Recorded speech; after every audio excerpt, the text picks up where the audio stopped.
चुकीला माफी नाही.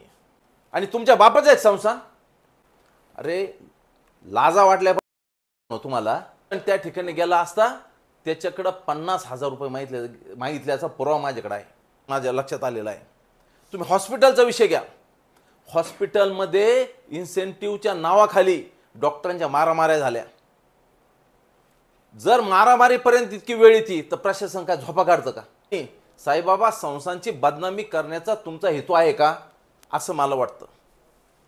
आणि जो सर्वसामान्य कर्मचारी आहे त्याने काही आवाज उठवला अन्यायाच्या विरोधात तर त्याला सस्पेंड केलं जातं, त्याला कामावर घेतलं जात नाही. साईबाबा संस्थांची बदनामी थांबवायची जबाबदारी काय फक्त गावकऱ्यांची नव्हे, ना साईभक्तांची, ना सामाजिक कार्यकर्त्यांची, पण ही जबाबदारी संस्थांच्या अधिकाऱ्यांपासून तर कर्मचाऱ्यांपर्यंत सगळ्यांची आहे.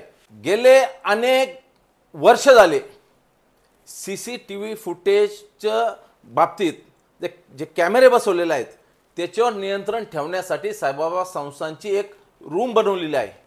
आणि त्याच्यातनं सगळ्या गोष्टी ते त्या ठिकाणं बारकाईने बघत असतात. असं पण कळलं की काही वरिष्ठ जे अधिकारी आहेत त्यांच्या बाबतीत जर काही घडलं तर त्यांना बोलवून त्या ठिकाणी काहीतरी सेटलमेंट केली जाते आणि सगळे प्रकरणं दाबले जातात. पण कुठंतरी लोकांच्या लक्षात येऊ नये म्हणून छोटे मोठे जे कर्मचारी ज्यांच्याकडनं काही चुका घडल्या असतील तेवढं फक्त CCTV फुटेज बाहेर काढायचा, त्या कर्मचाऱ्यावर कारवाई करायची आणि दाखवायचं आम्ही कारवाई केली. सध्याची परिस्थिती बघता इतकी परिस्थिती बिकट आहे. जे डोनर आहेत, जे चांगले साईभक्त आहेत, जे पैशावाले आहेत त्यांना PRO ऑफिसमध्ये, या पूर्वीच्या पण घटना मी तुम्हाला सांगतो, त्याच्यानंतर सिक्युरिटी ऑफिसरच्या ऑफिसमध्ये, कार्यकारी अधिकाऱ्यांच्या ऑफिसमध्ये ह्या लोकांना घेऊन बसवण्यात येतं. ज्यावेळेस सेलिब्रिटी येतात त्यांच्याबरोबर यांना फोटो काढण्यासाठी यांना तो वेळ त्या ठिकाणी घालवत असतात. पण ज्या सुविधा आहेत या सुविधापासनं साईबाबा संस्थान, साईभक्त अद्याप वंचित आहेत असं माझ्या लक्षात आलेलं आहे. तुम्ही हॉस्पिटलचा विषय घ्या. हॉस्पिटलमध्ये इन्सेंटिव्हच्या नावाखाली डॉक्टरांच्या मारामाऱ्या झाल्या. जर मारामारीपर्यंत इतकी वेळ येते तर प्रशासन काय झोपा काढतं का? मला तर असं कळलं, माझ्याकडे पुरावा पण आहे की काही पेशंट ज्या वेळेस त्या ठिकाणी जातात काही ऑपरेशनसाठी, काही उपचार घेण्यासाठी, त्या ठिकाणी जिथं इन्सेंटिव्ह मिळतो, कसा इन्सेंटिव्ह मिळेल त्या पद्धतीचं त्या ठिकाणी त्यांना सांगितलं जातं. त्यांना असं सांगितलं जातं एक्सरे घे, हे घे, ते घे, आपल्याला असं ऑपरेशन करावं लागेल. म्हणजे चाललंय काय आणि काय सगळं तुमचं लक्ष नाही याच्यावर. जर गोरगरिबाचं ते हॉस्पिटल आहे, बाबांच्या आशीर्वादाने सगळं चालतं, तुमचं जर लक्ष नाही तर तुम्ही राहता कशासाठी त्या खुर्चीवर? 100% मी तुम्हाला सांगितलं, हे फक्त सेलिब्रिटी आणि विमान प्रवास आणि बाहेर कसा सत्कार होईल, बाहेर कशी सुविधा मिळत, याच्यात हे सगळे लोक व्यस्त असल्यामुळं एक गरीब गरजू पेशंट त्या ठिकाणी गेला असता त्याच्याकडे 50,000 रुपये मागितल्याचा पुरावा माझ्याकडे आहे. जर ही गोष्ट बाहेर जर तुम्ही लीक केली तर ऑपरेशन करायची जबाबदारी आमची आहे. मग कसं ऑपरेशन करायचं आम्ही बघू, असा दम सुद्धा त्या डॉक्टरने दिला. हा कोणाच्या जीवावर हा दम देतोय? मी तुम्हाला परवा सुद्धा बाईट दिली आणि परवा सुद्धा तुम्हाला सांगितलं, मी गरीब आणि श्रीमंताची दरी. म्हणजे श्रीमंत कोण? जो वरच्या पदावर बसणारा अधिकारी असेल तो श्रीमंत, आणि गरीब कोण? सगळे कर्मचारी. अरे लाजा वाटल्या पाहिजे हरामखोरांनो तुम्हाला. तुम्ही फक्त लाभाचे पद तुम्हाला पाहिजे आणि त्या लोकांना तुम्ही ह्या ग्रोमरमध्ये पैसे गुंतवण्यास भाग पाडलं. आणि हे पैसे गुंतवत असताना त्या कर्मचाऱ्यांनी घरचे दागिने मोडले, मोटरसायकली गहाण ठेवल्या, त्यांचे सगळी जमापुंजी त्यांनी त्या ठिकाणी लावली. आणि त्याच्या बदल्यात ह्या मोठ्या अधिकाऱ्यांना काय मिळालं तर 10% पैसे मिळाले. माझी तर विनंती आहे पोलीस प्रशासनाला, जो गृहमोरमधला जो काही फ्रॉड झालेला आहे, त्यात जे लोक अटक झालेले त्यांना उलटं टांगून त्यांना झोडा, तेव्हा कळण यांचे कोणाचे किती पैसे गुंतलेले. आणि मग एवढे पैसे यांच्याकडे येतात कुठून? एवढे पैसे यांच्याकडे येतात कुठून? आणि कर्मचाऱ्यांचे पैसे यांच्या भरोश्यावर कर्मचाऱ्यांनी पैसे त्या ठिकाणी लावले, ते पैसे परत द्यायची जबाबदारी कोणाची? प्रकरण जसे जसे बाहेर पडत आहेत तशी तशी भूमिका आमची स्पष्ट आहे. आम्ही भ्रष्टाचाराच्या विरोधात आहोत. साईबाबा संस्थाचं प्रशासन चांगल्या पद्धतीने चाललं पाहिजे. नामदार विखे पाटील साहेब आहेत, डॉक्टर सुजयदादा विखे पाटील साहेब, त्यांचे आम्हाला आदेश आहे की साईबाबा संस्थांच्या बाबतीत, नगर परिषदेच्या बाबतीत असेल किंवा पोलीस स्टेशन असेल, सगळा कारभार एकदम सुरळीत चालला पाहिजे. पण ज्या पद्धतीनं हा जो कारभार चाललाय, याच्यात बदनामी देशाची उरायली, याच्यात बदनामी राज्याची उरायली, याच्यात बदनामी नेत्यांची उरायली, याच्यात बदनामी साईबाबा संस्थांच्या भक्तांची उरायली. आणि ही बदनामी जर होत असेल तर ही बदनामी आम्ही सहन करणार नाही. प्रत्येक मुद्दा आम्ही घेणार. प्रत्येक मुद्दा त्याची शहानिशा केल्यानंतर तो 100% आम्ही भ्रष्टाचार बाहेर काढून संबंधितांवर जोपर्यंत कारवाई होत नाही तोपर्यंत आम्ही स्वस्थ बसणार नाही. भैया, खरं तर साईबाबा संस्थान हे भाविकांच्या देणगीवर चालतंय. या देणगीचा सत्कर्मी उपयोग झाला पाहिजे, परंतु काय वाटतं, या देणगीचा अपयोग होतोय का? 100% ज्या पद्धतीने मी तुम्हाला हॉस्पिटलचा विषय सांगितला त्याच पद्धतीने तुम्हाला सांगतो, मंदिरात जे कर्मचारी त्यांचा पगार किती याचा तुम्ही मागून घ्या, किती पगार दर महिन्याला. हे लोक जर विमानाने बाहेर फिरायला जात असतील, समजा एअरपोर्टवर जाऊन सेल्फी काढतात विमानासमोर, way to Mumbai, way to Delhi, on the way to America, चाललंय काय? तुमची कॅपॅसिटी काय? तुम्ही विमानाने फिरता काय? तुमचा पगार किती काय? कोणाच्या जीवावर चाललं? आज मंदिरात गेले 10 वर्ष झाले, काही काही लोकांच्या बदल्या झालेल्या नाही. इतकी मनमानी आहे. 2 पुजाऱ्यांना मारलं त्या ठिकाणी, बेदाम मारलं. ही तक्रार मी स्वतः कार्यकारी अधिकाऱ्यांना केलेली. काय झालं? काहीच नाही. ज्या पुजाऱ्यांना मारलं त्यांना माझ्याकडे घेऊन या. त्यांनी मला तक्रार दिली तर मी सांगल, अहो ज्या पुजाऱ्यांना मारलं, मला म्हणजे दुसऱ्याच्या मार्फत ही माहिती मिळाली. पुजारी इतके घाबरलेले की त्यांची हिंमत होईना कंप्लेंट द्यायची. मग माझा विषय एकदम सरळ आहे. 10 वर्ष झाले ना, त्यांची बदली व्हायला पाहिजे.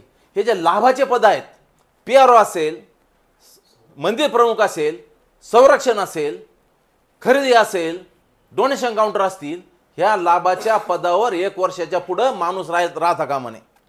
ज्या अर्थी त्याला 10-10 वर्ष झाली, याच्या अर्थी त्यांच्या अंगात किती माज आहे बघा तुम्ही. हा माज जर उतरायचा असेल आणि हा माज जर कमी करायचा असेल तर कार्यकारी अधिकाऱ्यांनी तो निर्णय घेतला पाहिजे. जर त्यांनी निर्णय नाही घेतला तर तो निर्णय घ्यायला सुद्धा आम्ही भाग पाडू, यात काही शंका नाही. 100% बघ्याची भूमिका आहे. मला एक कळत नाही, त्यांची बघ्याची भूमिका का आहे त्यांनी स्पष्ट केलं पाहिजे. एवढी मोठी जबाबदारी आहे. साई भक्त, सगळं प्रशासन, करोडाचा कारभार. एका बाजूला तुम्हाला सांगतो, दानपेटीत येणारा पैसा हा कसा वाढला पाहिजे, साई भक्तांना कशी सुविधा मिळाली पाहिजे, कशी सेवा मिळाली पाहिजे. मला तर असं कळतं, सकाळी ठराविक लोकांचा फोन येतो ते गाडीत बसताना, ते लोक त्यांना सांगता की साहेब आज दिवसभरात काय करायचंय, त्यांच्या नेतृत्वाखाली हे काम करता. अशी परिस्थिती तयार झालेली. म्हणजे ते 10वी नापास फोन करणारे हे IAS हे त्यांचं ऐकता. तुम्ही IAS आहात ना, स्वतःचं काय आहे का नाही? स्वतःची बुद्धी वापरणार का नाही वापरणार? स्वतः कामकाज करत असताना 10वी नापास माणसाचं तुम्ही ऐकणार का? अनेक गोरगरीब कर्मचारी मला भेटले. 28 वर्ष झाले स्वच्छता विभागात काम करतोय आम्ही. 25 वर्ष झाले स्वच्छता विभागात काम करतोय. 29 वर्ष झाले स्वच्छता विभागात काम करतोय. अद्याप आमची बदली नाही. पण तुम्ही नीट लक्षात घ्या, वरिष्ठ अधिकारी बघा, दर टायमाला वरिष्ठ अधिकाऱ्यांच्या गोट्या सोडायच्या आणि लाभाचे पद घ्यायचे. नीट विचार करा तुम्ही, नीट बघा तुम्ही, नीट अभ्यास करा तुम्ही. बाकीचे लोक नाही का संस्थांमध्ये, कॅपॅसिटीवाले लोक नाही का संस्थांमध्ये? एकदम सुंदर प्रश्न विचारला तुम्ही.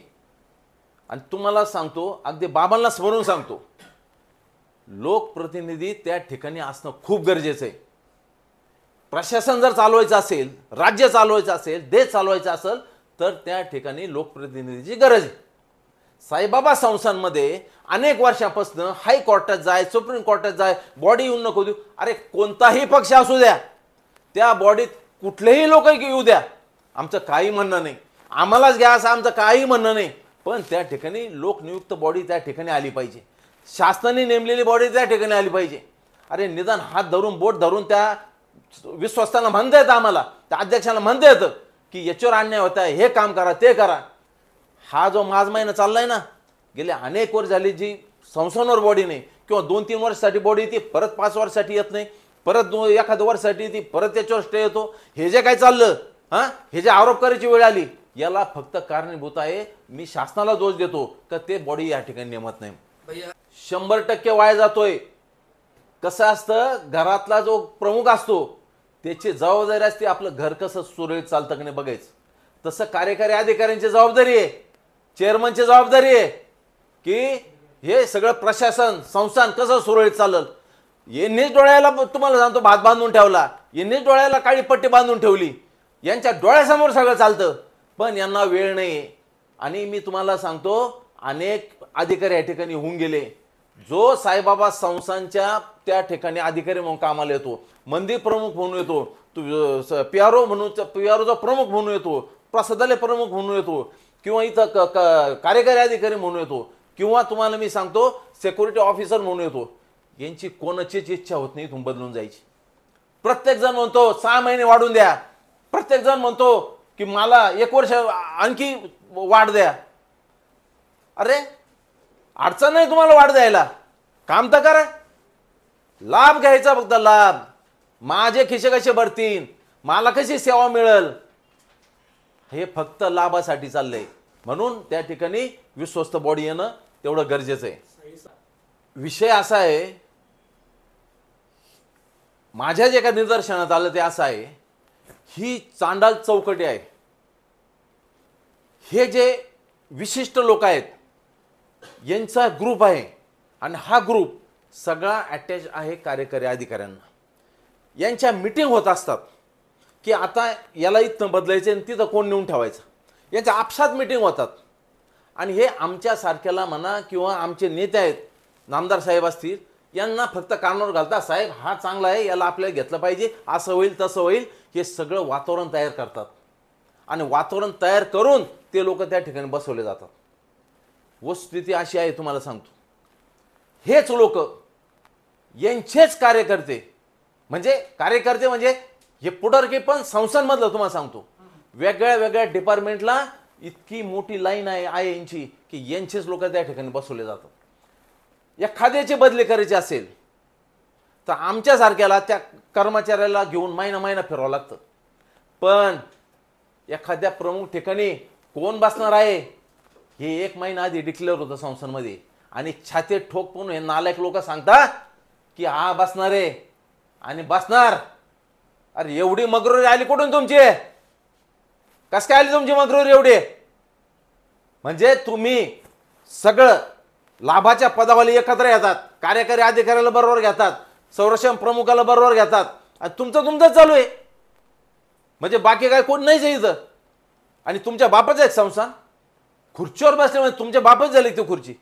ही साई भक्तांची, 1-1 रुपये डोनेशन टाकणाऱ्या साई भक्तांची, डोनरची, या शिर्डी शहराची, या देशाची, तुम्हाला सांगतो सगळ्यांचा अधिकार आहे तिथं.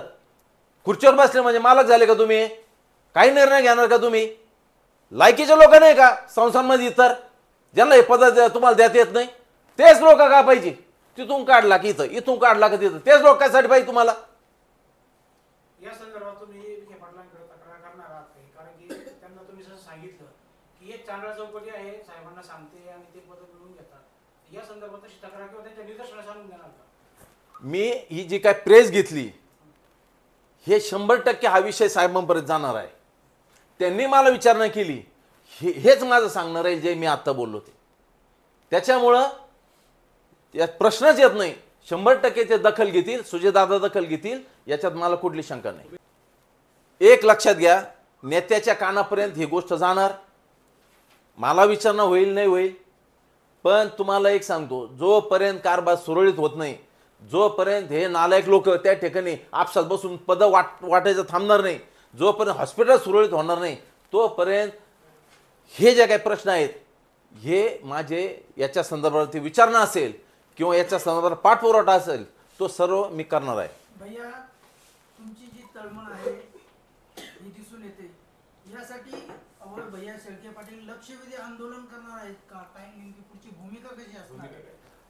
आंदोलनाची गरज अभय शेळके पाटलाला नाही, पण एक निश्चित सांगतो, तुम्ही जी ताकद आहात ना ती खूप मोठी ताकद आहे. तुम्ही सोशल मीडिया, प्रिंट मीडिया याची ताकद सर्वसामान्याला माहिती आहे तुमची काय ताकद आहे. आणि तुमचं माध्यम माझ्यासाठी, या सर्वसामान्य शिर्डीकरांसाठी, त्या कर्मचाऱ्यांसाठी, साई भक्तांसाठी ही खूप मोठी ना देण आहे तुम्हाला सांगतो. आणि 100% तुमच्या माध्यमातून, वेळ प्रसंग पडली तर आंदोलनाच्या माध्यमातून, पण हा विषय तडीस नेण्याची जबाबदारी 100% आमची आहे. साईबाबाची एक मिनिट. पण हेच तर तुम्हाला सांगतोय ना की याच्यात जे काही त्या ठिकाणी लोक बसलेले आहेत, ज्यांचे जे विचार आहेत की आम्ही म्हणजे संस्थान आहोत, आमचे पद, आमच्या खुर्च्या म्हणजे आम्ही सगळं चालवतो, आणि त्या माध्यमातून सोयीनुसार ते सगळं हाताळतात, सगळं सोयीनुसार चालवतात आणि त्यानुसार ते प्रेझेंट करायचं काम करतात. पण शेवटी निवडणूक असो किंवा नसो, आमचं कामकाज 12ही महिने चालू असतं, 365 दिवस चालू असतं रोज. आम्हाला काय निवडणूक आली म्हणून तयारी करायची गरज आहे त्यापैकी आम्ही नव्हे. आणि त्यापैकी आम्ही जर असतो तर कदाचित जनतेने आमच्यावर प्रेम नसतं केलं, आमच्या नेत्याने आमच्यावर विश्वास नसतं ठेवला. त्याच्यामुळं निवडणूक आम्हाला काय नवीन नाही, निवडणुका होत राहतील, जात राहतील. पण हा संदर्भ जो मी तुम्हाला सांगतोय, आणि मग कुठंतरी तो कर्मचाऱ्याला पोलिसांनी उचललं, हॉस्पिटलला नेलं, हॉस्पिटल नेल्यानंतर त्या कर्मचाऱ्यांनी त्या ठिकाणी उपचार घेण्यास नकार दिला, परत तो उपचाराच्या ठिकाणी आला. आणि मग किती दिवस पाहायची वाट आम्ही? मग जर लोकांच्या जीवावर आम्ही त्या ठिकाणी म्हणजे नगराध्यक्ष होतो, नगरसेवक होतो, पद आम्ही भूषवतो, कोणाच्या भरोशावर करतो? तर ह्या लोकांच्या भरोशावर करतो. मग त्यांच्यासाठी आम्ही उभा नाही राहणार का? राहणार. आणि हे सगळं एक लक्षात आलं, आवाज उठवल्याशिवाय आणि यांना जाब विचारल्याशिवाय प्रश्न म्हणजे मार्गी लागत नाही. त्याचं जिवंत उदाहरण तुम्हाला सांगतो. मी गुरुवारचा त्या ठिकाणी अल्टिमेटम दिला होता, पण मी तिकडनं प्रेस झाल्यानंतर इकडं आल्यानंतर 5 मिनिटात उपोषण सुटलं आणि त्या मुलाला कामावर घेण्यात आलं. आणि त्या अनुषंगानेच आजची जी काय प्रेस बोलवली, याच्यात जर 1 रुपयाचं जर खोटं असेल, मी जेवढे तुम्हाला म्हणजे जेवढं तुम्हाला आता मी प्रेसमधनं बोललो, 1 जर रुपयाचं खोटं असेल ना, तुम्ही जे द्याल ती शिक्षा मी भोगायला द्या. मी मगाच तुम्हाला सांगितलं की याच्यात नामदार साहेबांचा, सुजयदादांचा काही संबंध नाही, पण सोयीस्कररित्या ज्या पद्धतीने हे लोक मांडणी करतात, जे काय आमच्या निदर्शनात आलं आणि आज साहेबांच्या लक्षात येऊन जाईल, सुजयदादांच्या लक्षात येऊन जाईल की हे जे काही चाललं हे थांबवणं गरजेचं आहे. हे चुकीचे लोक माहिती देतात आणि आपण वरिष्ठ अधिकारी म्हणतो आणि त्यांच्यावर विश्वास ठेवतो, आणि ते जर समजा पडद्यामागं वेगळ्या त्यांच्या हालचाली असतील, वेगळे मनसुबे असतील समजा, आणि ते पूर्ण करायचं काम त्याने आजपर्यंत केलं, पण इथून पुढे ते होऊन देणार नाही आणि साहेब सुद्धा होऊन देणार नाही.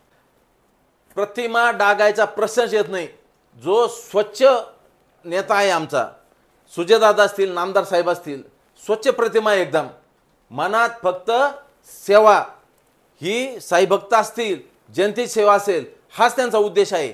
फक्त तेच तुम्हाला सांगतो, मंदिरात जे काही चाललंय त्यांच्यापर्यंत हे लोक बाहेर ह्या माहिती येऊन देत नव्हतं. आता ती बातमी आपल्या माध्यमातून त्यांच्यापर्यंत जाणार आणि 100% इथून पुढं काही ऐकायला मिळणार नाही. याची सुधारणा टप्प्याटप्प्याने होईल अशी मला खात्री. असं आहे, ही निवडणूक प्रत्येकाला अधिकार आहे. डॉक्टर बाबासाहेब आंबेडकर साहेबांनी जो संविधानाचा अधिकार दिलेला आहे, प्रत्येकाला उभं राहायचा अधिकार आहे. पण शेवटी कोणाला अपक्ष उभं राहायचं असेल, कोणाला वेगळ्या पक्षातनं उभं राहायचं असेल, कोणाला सत्ताधारी पक्षातनं उभं राहायचं असेल, शेवटी प्रत्येक नेता कोणाला उमेदवारी द्यायची, कसं आरक्षण पडेल, त्या अनुषंगानं प्रत्येक नेता त्या ठिकाणी विचार करेल आणि तिकीट मिळालंच पाहिजे आणि मी नगराध्यक्ष झालंच पाहिजे अशी काही भूमिका कोणाची जर असेल समजा, त्यांनी ती डोक्यातून काढली पाहिजे. एक कार्यकर्ता म्हणून काम केल्याची भूमिका घेतली पाहिजे. आणि याच्या पलीकडं उमेदवार 10 राहू द्या, 5 राहू द्या, शेवटी जनता ठरवणार आहे कोणाची लायकी आहे तिथं बसण्याची आणि कोण कामकाज करू शकतं. तुमची भूमिका काय? माझी भूमिका एकदम स्पष्ट आहे. माझ्या नेत्यांनी जर मला सांगितलं, राधाकृष्ण विखे पाटील साहेब असतील, सुजयदादा असतील, की बाबा तुम्हाला तिकीट नाही आणि तुम्हाला कार्यकर्ता म्हणून काम करावं लागेल, तर 100% सगळ्यांच्या पुढं मी जाऊन ते काम करणार आहे. आणि ते जर म्हटले की गरज आहे तुमची, आपल्याला ह्या निवडणुकीत यश मिळवायचं आणि तुमची गरज आहे, त्या ठिकाणी मग पुढं कोणी उभं राहू द्या, आपण निवडणूक लढवणार. आणि हे सगळं जे तुम्हाला मी सांगितलं ना, एकच सांगतो शेवटी, चुकीला माफी नाही. लक्षात ठेवा, हे जे काय चाललंय ना संस्थांमध्ये, मी आत्ताच सांगतो, कुठल्याही परिस्थितीत चुकीला माफी नाही. श्रेय घ्यायला अभय शेळके पाटील हा काय छोटा कार्यकर्ता नाही, हा सर्वसामान्य जनतेतनं आजपर्यंत निवडणूक लढवत आलो. आणि जे बोलतो, बोला, जे बोलतो तेच करतो. आणि माझ्यावर जो विश्वास आहे नेत्यांचा आणि सर्वसामान्य जनतेचा, तो विश्वास हा कायम आहे. कोणाला काय बोलायचं माझ्या विरोधात, कोणाला काय चर्चा करायची, मला त्याच्याशी काही देणं घेणं नाही. मग असा प्रश्न येतो, वारंवार शांत बसायचं, निवडणूक आली, उद्या आरक्षण काय हे सुद्धा माहीत नाही, उद्या कुठलं आरक्षण पडतं याची कल्पना नाही. ह्या गोष्टींचा आणि त्या निवडणुकीचा कुठेही संबंध नाही. ना तिकीट मिळेल किंवा मिळेल याची सुद्धा माझ्यासारख्या कार्यकर्त्याला खात्री नाही. त्याच्यामुळे तो प्रश्न येत नाही. हां, कोणी याच्याबद्दल काही वेगळी चर्चा करत असेल तो त्यांचा प्रश्न आहे.